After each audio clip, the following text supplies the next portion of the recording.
Honors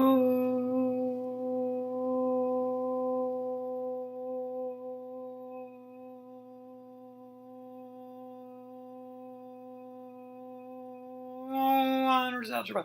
And level 2 algebra students, we're getting ready for our big test on Tuesday, and I thought I would take your review sheet and just go over it. So if you're watching this early, make sure you've tried all the different problems. Then you can come back and watch the parts of it that you still need help with. The first part is to graph exponentials, being sure that you know how to describe the exponential graph, including, but not necessarily limited to, stating the equation of the asymptote. Remember, it's going to be y equals. Some of you are writing just asymptote equals. That's not acceptable. The linear equation is y equals, not x equals, y equals. Right? Describing if the curve will approach the asymptote from above or below. Okay, and of course, accurately graph the exponential equation. So there's the three equations, and I've got them here with some graphs. There they are. Okay, this first one here, I know there's going to be an asymptote at y equals 1. Yeah, that's the asymptote. Equation of the asymptote. Let's do it in orange. So my asymptote is going to be at y equals 1. Oops, not -1, +1, sorry. And I'm going to get an imaginary boundary when y is 1. That's a horizontal line. Well, asymptotes don't always have to be horizontal lines. It's just in these equations they are. Okay, now, let's see here. I think that this is going to approach from above because my base is positive. Now, the fact that the exponent is a negative x, I've got a feeling it's going to be reflected across the x-axis, or y-axis, excuse me. A lot of times our curve looks something like this, right? I think because my x is negative, I'm going to get the mirror image, the reflection of it. Flip left, right. There we go. It's going to be something like that. That's my description. Now, of course, I'm going to accurately graph it, but let's see what happens. We'll see if I was right. I'll just kind of put that over there for now. And I'm going to make a table. Now, let's see here. I didn't give myself a whole lot of room to do work, but I should be able to squeak it in. All right, so I think I'm going to pick 0, and then I'll pick -1 and -2, and then, of course, 1 and 2. Remember, I chose 0 because I wanted whatever number would make the exponent turn to 0. In this case, it's just a -x. Putting 0 in does the trick. So if I put 0 in there, the base turns to 1. I have 1 plus 1 is 2. So 0, 1, 2 is on my graph. Okay, when I put -1 in, I'm going to get 5 minus -1 plus 1. Well, that's 5 plus 2. Or, I'm sorry, 5 to the second, or 25 or 26. I'm not going to fit that on the graph. That puppy's taking off. All right, what's going to happen when I put 1 in? I'm not even worried about doing -2 because it's going to be too big. All right, when I put 1 in, I'm going to get 5 to the 1 minus 1 power, which is, oh no, excuse me. I'm making a silly mistake there. 5 to the -1st plus 1. Now, 5 to the -1st is 1/5 plus 1 is 1 and 1/5. Okay, so it'll be something like that. Okay, when I put 2 in, I'm going to get 5 to the -2nd, which is 1/25, so it'll become 1 and 1/25. Pretty darn close to that asymptote. So this graph is going to do something like this, hugging the asymptote, and then it's going to shoot way, way up. And so I'm not even going to cross the line x equals 1 because I know it's going to shoot up. Okay, now my initial prediction was something like that. It's actually a little more steep than that, but the idea still stands. All right, let's try this second one here. I'm going to use that same table, although I may pick different values for x. And I'll do these points in green. Looks like I do like 0 again, though. So I'm going to put 0 in, put -1, -2. I'm going to put 1, and then 2. Now I'm going to look for the asymptote. The asymptote is going to occur at y equals -2. So it's going to be a horizontal line at y equals -2, like that. And I think this one's going to approach from below. Why do I think that? Because the base is negative, not because of the -2, because the base is negative right here. All right, so let's see what happens. If I put 0 in here, 6 to 0 is 1, but it's negative 1. Negative 1 minus 2 is negative 3. Now you should have already done these problems. You shouldn't be just sitting and watching me do them. If you haven't done them, please turn off the video, pause it, go and try them yourself, and then see if you can come up with what I'm coming up with. All right, if I put 1 in, I get 6 to the first. It'll be negative 6. Negative 6 minus 2 is negative 8. Okay, 1 to the negative 8, 9, 10, 9, 8. Okay. 6 squared is going to be like a negative 38. It's going to be a big number.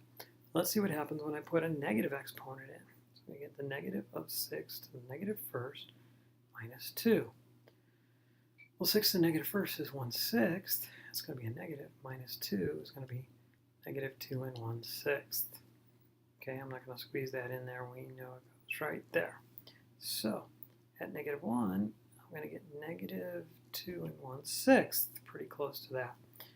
When I put negative 2 in, I'm going to get the negative of 6 to the negative second minus 2.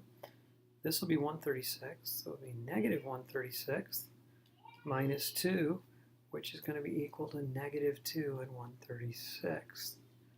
Okay, which is going to be pretty darn close to that asymptote. And when I go to graph it, it's going to do something like that. Okay. Last one coming up here. Excuse me, I can make a little better input-output table here. I'll have a little more room to do it. And on this one, I don't think I'm going to put 0 in as my first choice. We'll talk about that in 1 minute, though. My asymptote for this one is going to be y equals 0, because there's nothing being added here. In other words, my asymptote is going to be the x-axis. So there is my asymptote. Looks like I'm approaching from above because the base is positive. I think my middle number, I'm going to put 1 in. 1, because 1 minus 1 is 0, and I'll get a 1 out. So 1, 1 is on my graph. All right, if I put 2 in, I get 2 minus 1, I get 1/2. If I put 3 in, I get 1/4, I believe.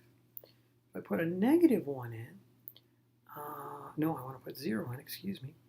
I get 1/2 to the negative first, which will be 2, right?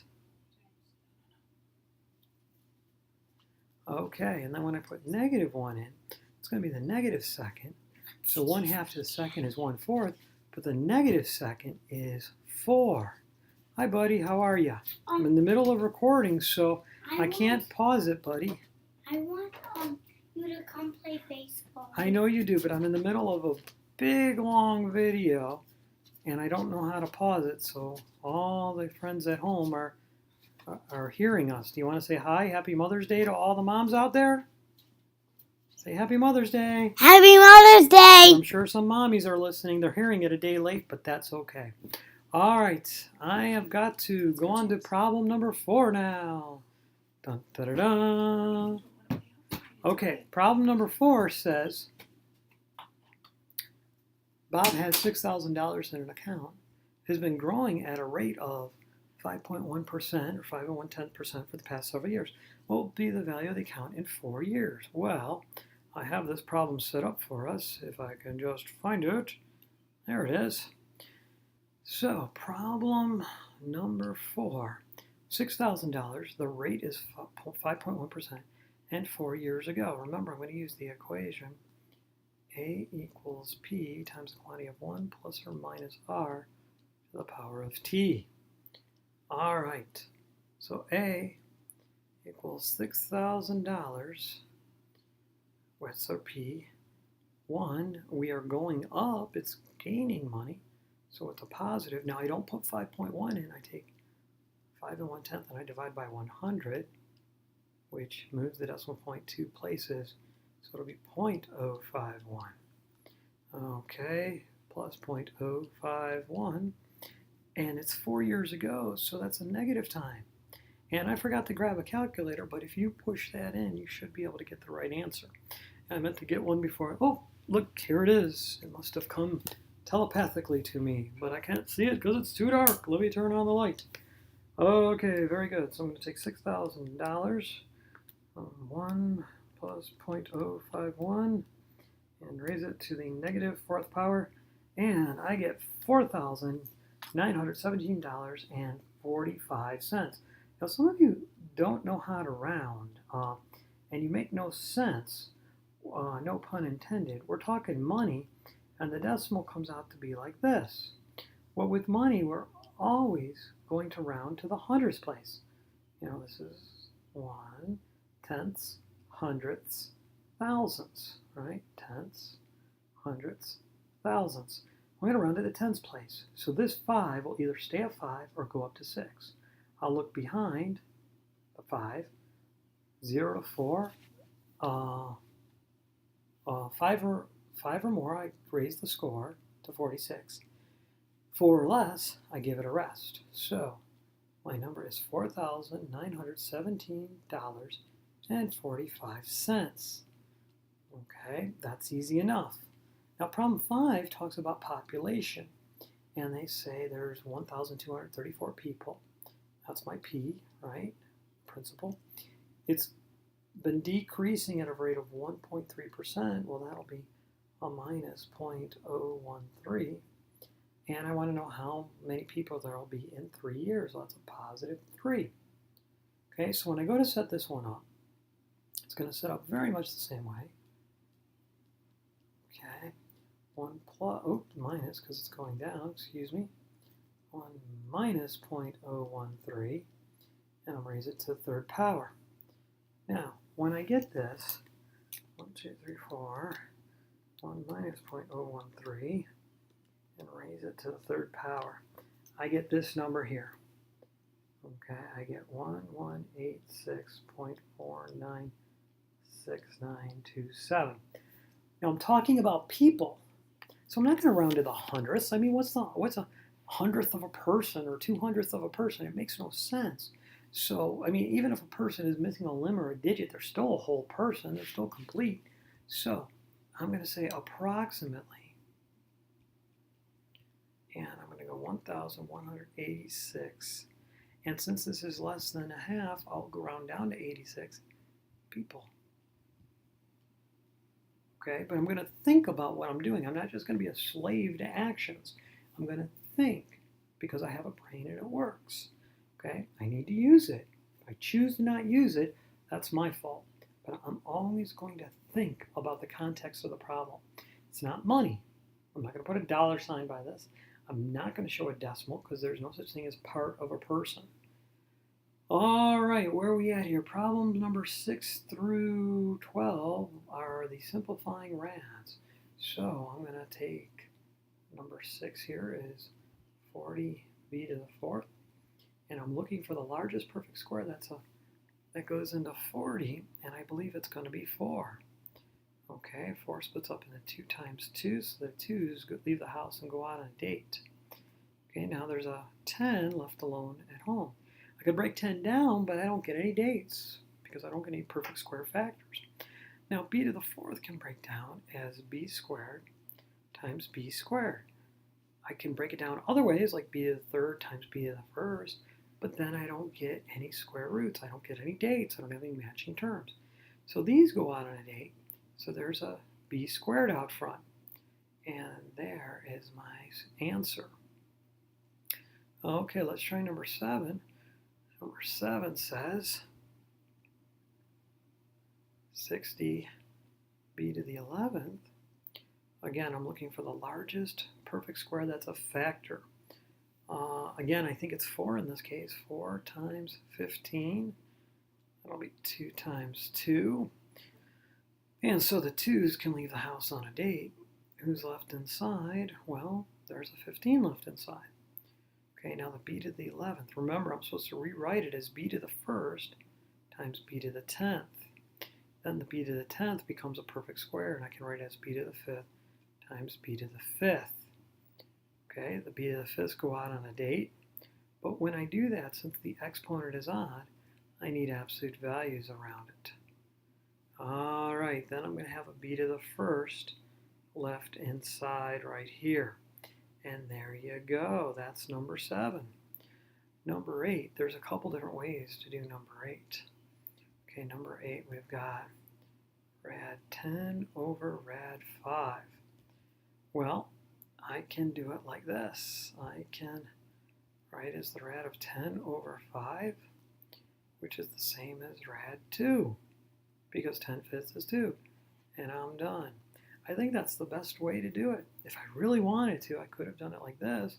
I could have broken rad 10 down into rad 2 times rad 5, right? And then over rad 5. And then because of that, I can cancel out the rad 5s, and look at that, I'm left with a rad 2.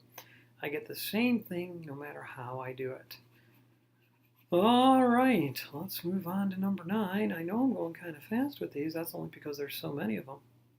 You know, if you're having trouble, please, please, please go back and rewatch a video. All right, let's see here. Number 10, we've got 2 rad 6 times 7 rad 3. Now I'm going to multiply the 7 and the 2 and get 14. Under the rad, I'm going to have 6 times 3. But that 6 is the same as 2 times 3. Look at that, I have another date. Okay, so I've got a 14 out front. Now I have a pair of 3s out front like that on one date, and then a 2 left at home. Now I'm not going to leave it like this, I'm going to multiply. So it's going to be 42 rad 2 is my simplified answer. Number 11 says rad of 99 plus the rad of 396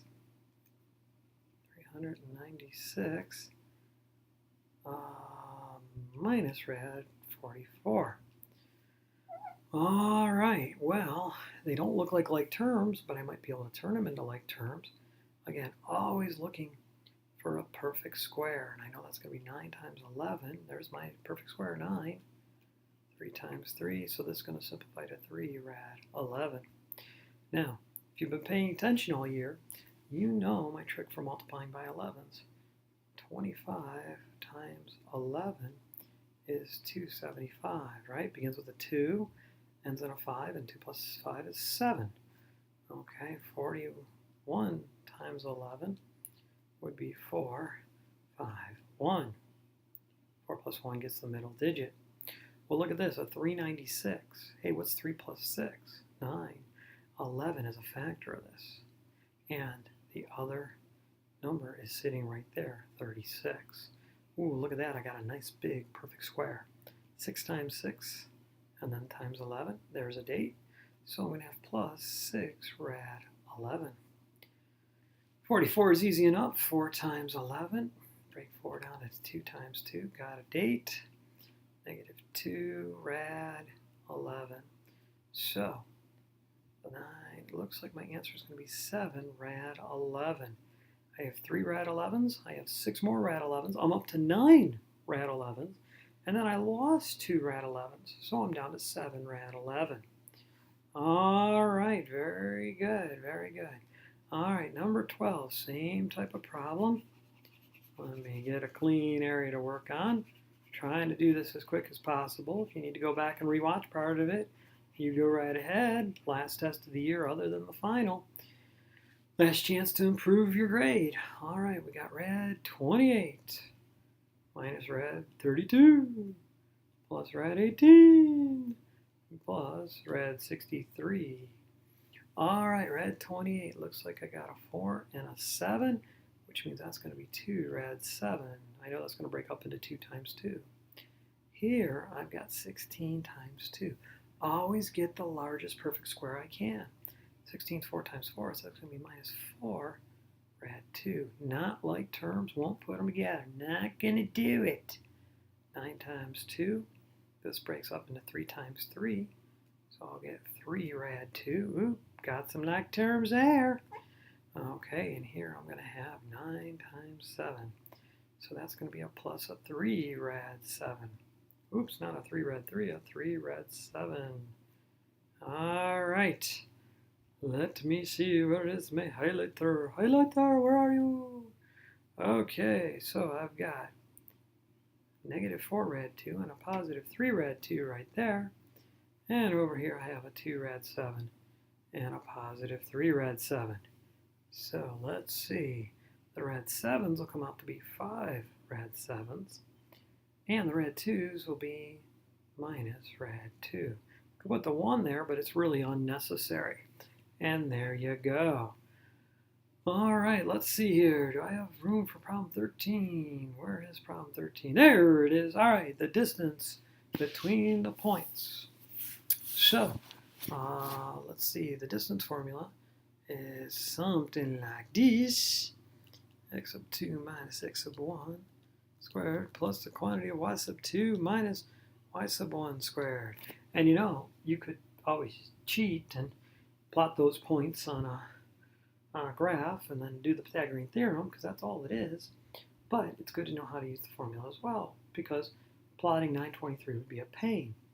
All right, so my x's, looks like I'm going to do 9 minus 8, square it, plus 23 minus 7, and square that. All right, so this is problem number 13, by the way. And I'm going to get, this is going to turn out to be 1. This is going to turn out to be 16, so I'm going to square 1 and get 1. Square 16 and get 256. So d is going to be equal to the rad of 257. Well, that answer is going to be just a smidgen above 16. In fact, rounded to the nearest tenth, it might even be 16 if I'm rounding to the nearest tenth.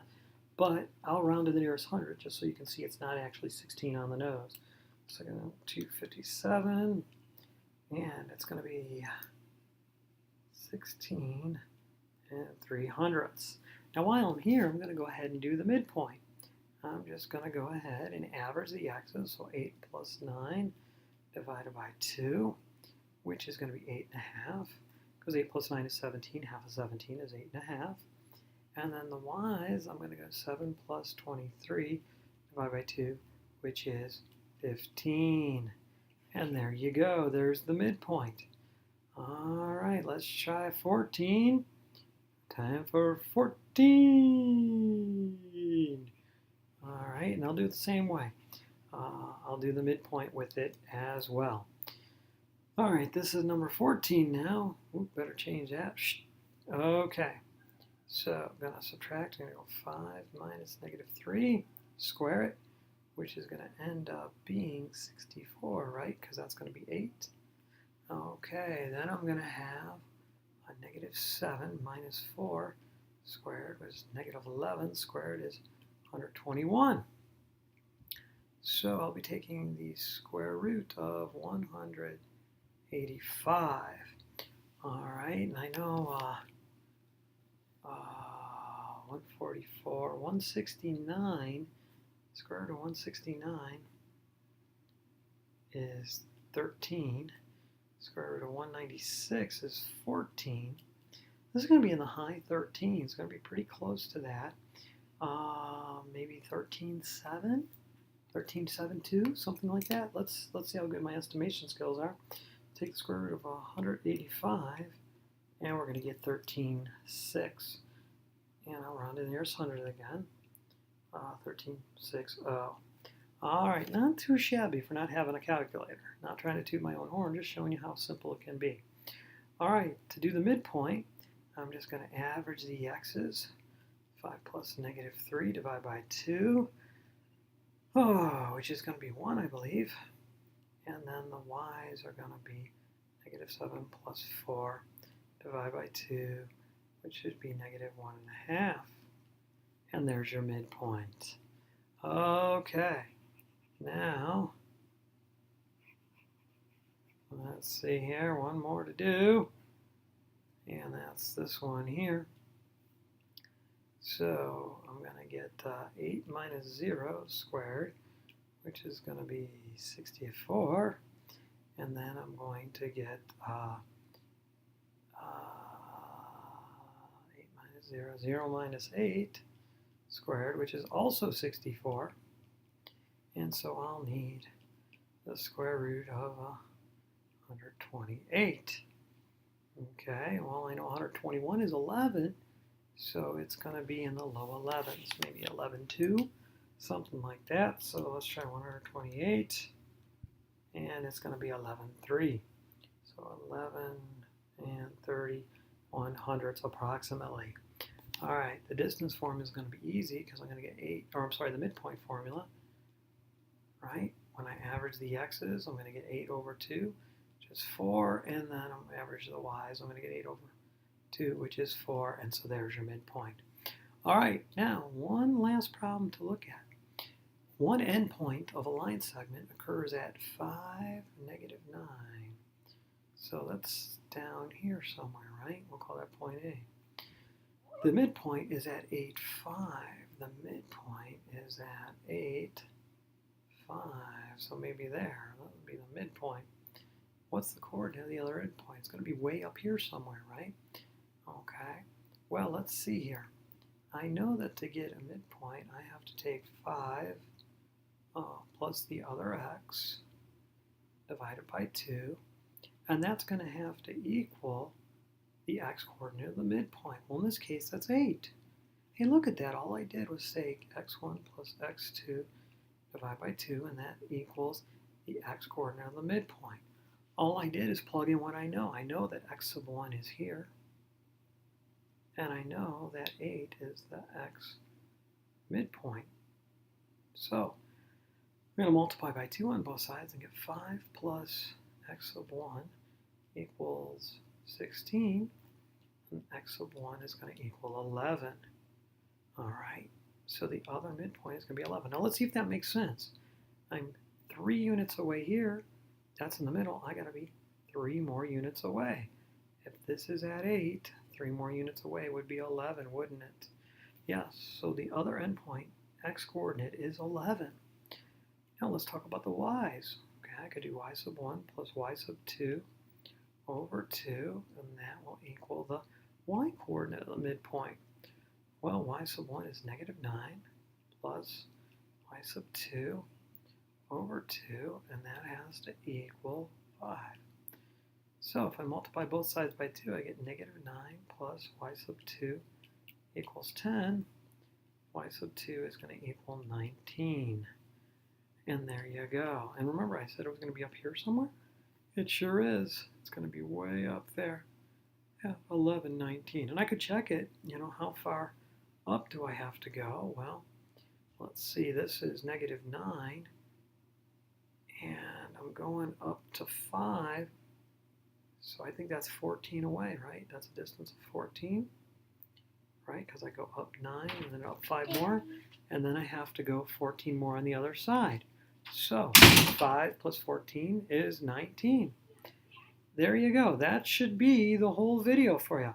All right, I wish you well on your test, and I will say good night, everybody.